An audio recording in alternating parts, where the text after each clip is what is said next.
China Iran থেকে নিজেদের নাগরিকদের সরে আসার ঘোষণা দেওয়ার পরের দিন ইরান যুদ্ধ শুরু হলো।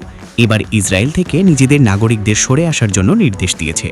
সৌদি ও আরব আমিরাত ইরানের বিরুদ্ধে চলমান যুদ্ধে যোগ দেওয়ার কাছাকাছি পৌঁছে বলে ডব্লিউএসজি জানিয়েছে। সৌদি তায়েফে অবস্থিত কিং ফাহাদ এয়ারবেস মার্কিন বাহিনীকে ব্যবহারের অনুমতি দিয়েছে। পূর্বের প্রিন্স সুলতান বেসের চেয়ে এটা ইরানি ড্রোন থেকে নিরাপদ অবস্থানে রয়েছে। মূলত ইরানের সর্বশেষ হামলায় সৌদির তেল ও অবকাঠামো ধ্বংসের ফলে পরোক্ষভাবে যুদ্ধে জড়িয়ে পড়ছে। প্রিন্স এমবিএস এখন ক্ষমতা পুনর্গঠনের পাশাপাশি প্রতিরোধ সক্ষমতা বাড়াতে চাইছে ও ইরানের বিরুদ্ধে শক্ত অবস্থান নিতে যাচ্ছে। একটা সূত্র বলছে, it is only a matter of time before the kingdom enters the war. খুব শীঘ্রই সৌদি যুদ্ধে প্রবেশ করতে পারে। অন্যদিকে ইউএই আভ্যন্তরীণ বেস ব্যবহার, ইরানি সম্পদে স্যাংশন, ফিনান্সিয়াল চাপ বাড়াতে রাশিয়ার সাথে বৈঠকে বসতে পারে, যদিও রাশিয়ার তরফ থেকে এখনও সাড়া পাওয়া যায়নি।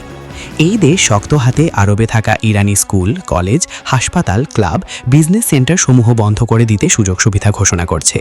বিভিন্ন সূত্র জানাচ্ছে, আগামী 5 দিনে দ্রুত গতিতে ইসরায়েলের অস্ত্র রিসিভ করা জোট বাড়াতে আমেরিকান তৎপরতা বাড়ানো হয়েছে।